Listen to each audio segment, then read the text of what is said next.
नमस्कार, मैं हूं प्रभा और आप देख रहे हैं न्यूज इंडिया। जीवन और मृत्यु दोनों एक ही सिक्के के दो पहलू हैं। जितना जीवन महत्वपूर्ण है उतना ही मृत्यु के पश्चात की विधि महत्वपूर्ण है, ऐसा कहा जाता है हिंदू धर्म में।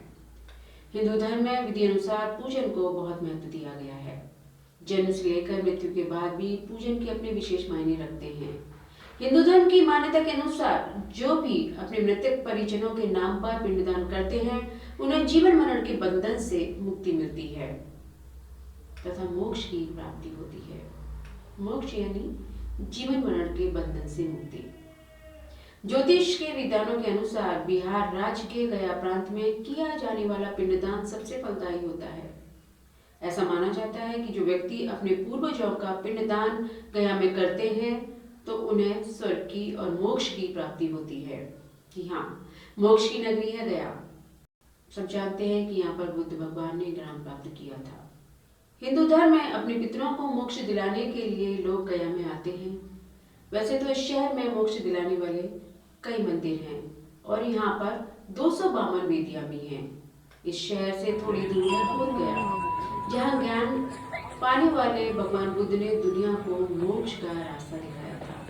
बुद्ध कहते थे, इंसान अपने जीवन में ही अपने कर्मों से खुद के लिए मोक्ष का रास्ता तैयार करता है, जबकि सनातन धर्म में मोक्ष तक पहुंचने के लिए सैकड़ों मार्ग बताए गए हैं।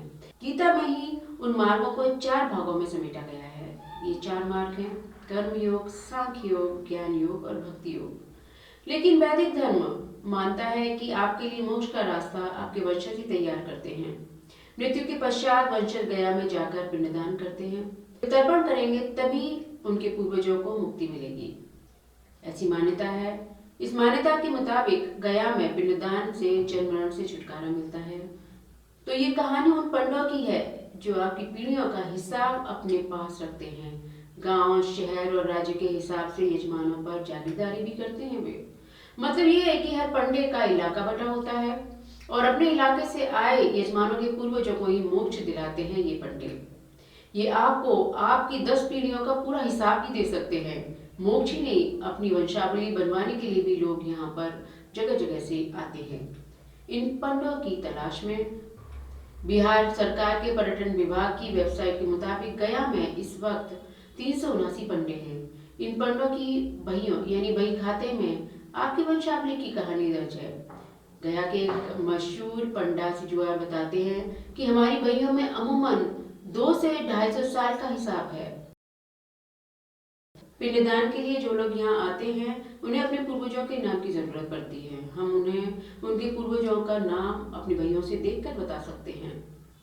गांव, शहर, जिला और राज्य के हिसाब से हमारे यजमानों का इलाका बटा है। इसी आधार पर हम अपनी सेवाएं देते हैं। पुराने जमाने में यजमान अपने पंडों को तलाशते हुए आते थे और हमारे घर ठहरते थे, ऐसा कहना है विकास पांडे का, जो गया में पंडों के साथ काम करते हैं। लेकिन अब जो यजमान आते हैं वो उनके घर नहीं ठहरते हैं, वो होटल में ठहरना पसंद करते हैं और अपनी पसंद के पंडों से काम करवाना पसंद करते हैं। पिंडदान के अलावा लोग अक्सर यहाँ पर अपनी जमीन संबंधी मामलों में अपने पूर्वजों का नाम तलाशने आते हैं, क्योंकि उन्हें अपनी वंशावली की जरूरत पड़ती है। विकास पांडे बताते हैं कि लोग हमारी बही की फोटो करा कर ले जाते हैं। कई बार समाजशास्त्री अध्ययन करने के लिए भी यहाँ आते हैं और हमारी बहियों को देख के समझने के लिए आते हैं। ये बहियां पंडों की ऐसी अनमोल धाती है कि उन्हें हमेशा भय लगा रहता है कि कोई उनकी कॉपी उनसे छीन लेगा। ऐसे में वे कभी भी इस जानकारी को इंटरव्यू पर नहीं डालते। कभी बहियों का डिजिटलीकरण नहीं करते हैं, वे पुराने तरीके से ही इसे रखते हैं। हालांकि धर्म के जानकार बहियों की इस परंपरा को अच्छा नहीं मानते। गया में रहने वाले सनातन दर्शन के जानकार और सामाजिक कार्यकर्ता रवींद्र पाठक बताते हैं कि इस पूरे तंत्र की इजाद धर्म को कारोबार में बदलने की है। देश में सिर्फ 2 जगह पर पंडे अपने यजमानों की पीढ़ियों का विवरण रखते हैं, एक हरिद्वार और एक गया।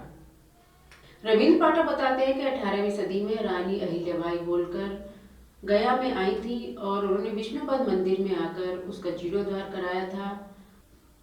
उनके साथ ही कुछ पंडे आए थे, वो यहीं पर आकर बस गए थे। इन पंडों को गयावाल पंडों के नाम से पुकारा जाता है। आंकड़े बताते हैं कि अब गया में पंडों की संख्या ज्यादा है। जबकि वहाँ के लोकल पंडित जिनको धामी कहते हैं उनकी संख्या कम होती जा रही है, क्योंकि गया के पंडितों ने वहाँ पर अपना वर्चस्व स्थापित कर लिया है। मोक्ष दिलाने के लिए इस धार्मिक व्यवसाय में ये पंडित लगातार समृद्ध होते जा रहे हैं, लेकिन अब ये धर्म का काम नहीं रह गया है, व्यापार का काम बन चुका है। अनुष्ठान के लिए रेट फिक्स किए जाते हैं। ये पंडित यजमानों से इतने पैसे की डिमांड करते हैं कि अगर आप बार्गेनिंग भी करेंगे तो भी आप उनको 10,000 से कम रुपए में नहीं मना पाएंगे। ये पंडित मनमानी रकम वसूल करते हैं, 40-50 हजार रुपए तक एक यजमान से ले लेते हैं। कोई भी अनुष्ठान पंडितों के लिए अब श्रद्धा का विषय नहीं रह गया है, बस पैसा दीजिए और कोई भी धार्मिक कार्य कराइए, चाहे वो कोई भी अनुष्ठान कराइए, चाहे जन्मदिन का हो या मरण दिन का हो, उनके लिए बस पैसा ही उनका भगवान है। तो अगर आप भी कभी पिंडदान कराने जाते हैं तो इन पंडों से कहिए कि हम अपनी श्रद्धा से दान देंगे, तभी आप अपने पूर्वजों का पिंडदान कराइए। नहीं तो आप दूसरा पंडा भी तलाश कर सकते हैं, वहाँ के लोकल पंडों से भी बात कर सकते हैं और उनको अपनी श्रद्धा अनुसार दान देकर आप अपने पूर्वजों का तर्पण और पिंडदान कर सकते हैं। आपको ये जानकारी कैसी लगी हमें कमेंट बॉक्स में लिखकर ज़रूर बताइए। फिर मिलेंगे एक नई जानकारी के साथ, तब तक के लिए नमस्कार।